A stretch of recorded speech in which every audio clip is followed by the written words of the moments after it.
शरद पवार जंतर मंतर पर जो पहुंचे हैं वो तस्वीरें हमने आपको दिखाई थी पहले, एक बार फिर से आपके सामने वो तस्वीरें हैं, कुछ लेटेस्ट विजुअल्स वहां से आ रहे हैं शरद पवार जंतर मंतर पर। लेकिन ये देखिए अभिजीत दीपके के साथ उनकी मुलाकात ये आपके सामने है। मैं सीधे चलूंगा लेकिन सबके बीच में इसी के बगल में ब्रेकिंग और शॉट दिखाइए राहुल गांधी का ट्वीट, और वो मैं सीधे चलूंगा कुमार विक्रांत के पास। कुमार विक्रांत, क्या आप मुझे सुन सकते हैं?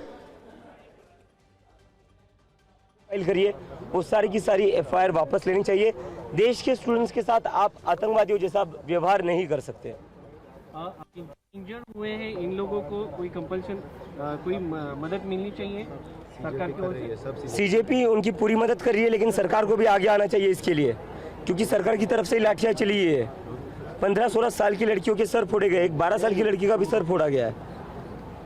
एक सवाल ये भी है कि व्यवस्था, एक धर्मेंद्र प्रधान जी का रिजाइन एक मुद्दा है, लेकिन व्यवस्था के ऊपर भी बात करनी पड़ेगी। खाली सेंट्रल गवर्नमेंट के नहीं, कुछ स्टेट गवर्नमेंट के भी पेपर लीक हो रहे हैं। बिल्कुल, लेकिन क्या है, क्यों हो रहे हैं? क्योंकि एक्शन नहीं लिया जाता ना। जब तक किसी मिनिस्टर के ऊपर एक्शन नहीं लिया जाएगा, जब तक उस मिनिस्टर को कॉन्सिक्वेंसेस नहीं फेस करने पड़ेंगे, क्यों वो व्यवस्था ठीक करेगा? There should be some serious consequences.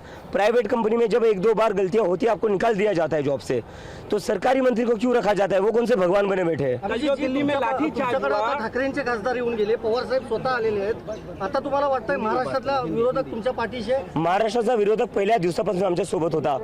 Pawar साहेब असो किंवा उद्धव ठाकरे साहेब असो, पहिल्या दिवसापासून आमच्या सोबत होते। नाही, पण मग इतर विरोधी पक्ष नाही आहेत तुमच्याकडे? काँग्रेस सगळे आहे सर, सगळे आहेत, कोण नाहीये?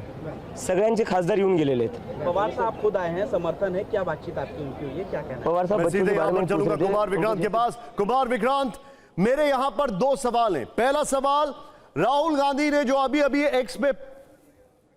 एक्स पे पोस्ट किया है उसके मायने क्या है, लेकिन मुझे बताया गया है कि संदीप दीक्षित जी आपके साथ हैं, पहले आप उनसे टेक ले लीजिए।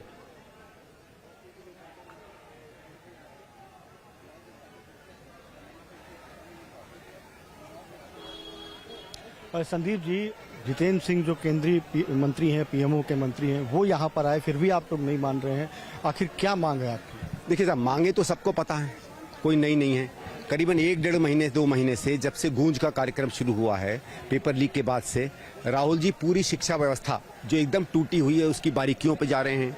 कितना स्टूडेंट का खर्चा होता है, कहाँ लूट मची हुई है, कैसे पूरी शिक्षा व्यवस्था बर्बाद कर दी गई है, स्कूलों की कॉलेजों की जो गुणवत्ता है वो एकदम खत्म कर दी गई है, किस तरह संघ का आरएसएस का उसमें प्रभाव बढ़ गया, इन सब मुद्दों को उठा रहे हैं। पेपर लीक के मुद्दे पर एनएसयूआई पूरी सड़कों पे लगी हुई है। वो भले दिल्ली में वो दिखाया जाए नहीं दिखाया जाए, लोग दिखाएं ना दिखाएं, लेकिन हम लोग आंदोलित हैं इस विषय पे। यहाँ का युवा इस चीज को लेके खड़ा हुआ, और युवा की क्या डिमांड थी, यार मेरे भविष्य से तो खिलवाड़ मत करो, 1-2 चीज तो सरकार हमें देती है, वो भी आप हमसे ले रहे हो। 1 मिनट में अपनी बात बता देता हूँ। तो इस चक्कर में कांग्रेस इस बात को बार बार खड़ा कर रही है। संसद अब कल शुरू होता है, लेकिन सरकार उस पर बात तक नहीं करना चाहती। स्पीकर साहब क्या बोलते हैं आज सवेरे या कल शायद किसी ने, मैंने ट्विटर पे देखा कि स्पीकर कहते हैं सरकार तय करेगी कौन सा मुद्दा है। सरकार नहीं तय करती। मैं चीफ व्हिप रहा हूं 3 साल, मैं बिजनेस एडवाइजरी कमेटी का मेंबर रहा हूं। सत्ता जो है वहां स्पीकर की चलती है, सरकार कुछ भी कह ले। हाँ, सरकार का मत भी लिया जाता है। तो अगर स्पीकर कहता है कि मैं भाई निहत्ता हूं, मैं कुछ नहीं कर सकता, सरकार तय करेगी, तो फिर हम सरकार को गुहार लगाने आए हैं ना। संसद में तुम बात नहीं करना चाहते, बच्चों से तुम बात नहीं करना चाहते, कम से कम हम ही से बात कर लो। अगर गृह मंत्री बयान देने को राजी हो जाते हैं लोकसभा में और सरकार इस मुद्दे पर चर्चा के लिए तैयार हो जाती है, तब क्या आप लोग एक डेडलॉक टूट सकता? बयान क्या, बात ये है ना, क्या इस पूरी चीज पर वो बयान भी आप ही लोग तय करेंगे? नहीं, वो वही देखेंगे ना क्या बयान, वो कुछ भी बयान दें, हम ये थोड़ी कह रहे हैं, इसलिए वो थोड़ी तय करेंगे हम किस तरीके से धरना देंगे या प्रोटेस्ट करेंगे। लेकिन ये कि आप बयान दोगे तो क्या, जिन मुद्दों पे हजारों विद्यार्थी दिल्ली की और भारत देश के अलग अलग शहरों की सड़कों पे पिछले 2 महीने से घूम रहा है, क्या उनकी बातों को लेकर क्या आप पूरा दोबारा से एनालिसिस करोगे शिक्षा व्यवस्था का? क्या जो टूटा हुआ एग्जाम और पेपर लीक सिस्टम है इसका रिव्यू करोगे?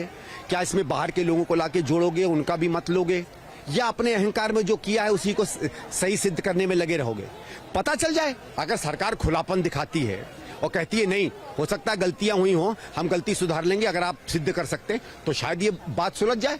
लेकिन अगर आप अहंकार में रहोगे और आप कहोगे कि प्रोटेस्ट करना भी गलत है, और अभी तो मेरे ख्याल से आप इंतजार करिएगा, अभी धीरे धीरे अर्बन नक्सल, कहीं से सोरोस की फंडिंग, ये सब चीजें आने लगेंगी कांग्रेस पार्टी में। इसके पीछे कांग्रेस पार्टी थी, जो आंदोलन से जिस कारण से कांग्रेस दूर रह रही थी, मेरा तो व्यक्तिगत मत ये था कि अगर हम दूर रहेंगे तो कम से कम आंदोलन बदनाम नहीं होगा। नहीं तो अगर हम 10-15 दिन पहले हमारा कोई भी नेता बड़ा चला जाता ना, तो ये सब शुरू हो जाता। फॉरेन फंडिंग है, बाहर के लोग हैं, कोई क्या है, प्लेबुक है, वो सब शब्द इस्तेमाल होते थे, वो सब पड़ जाते। अच्छा खासा युवाओं का जो एक आंदोलन है उसका राजनीतिकरण हो जाता, जो आज सवेरे से कर रही है बीजेपी। इसलिए हम लोग अलग रहे। लेकिन कल जिस तरह इन लोगों ने बर्बरता से संविधान को रौंदा है, कानूनों के अपने हाथ में लेके जो चाहे किया है, 16 साल की बच्चियों पर लठ बजाई है, उसके बाद कैसे कोई विपक्ष का व्यक्ति, कोई भी राजनीतिक व्यक्ति या कोई भी देश का नागरिक अलग खड़ा हो सकता है? तो आज हम उस हर युवा का जिसने पिछले कुछ समय में सरकार से सवाल पूछे, उसके साथ समर्थन देने के लिए हम यहाँ खड़े हैं। तो ये तो संदीप दीक्षित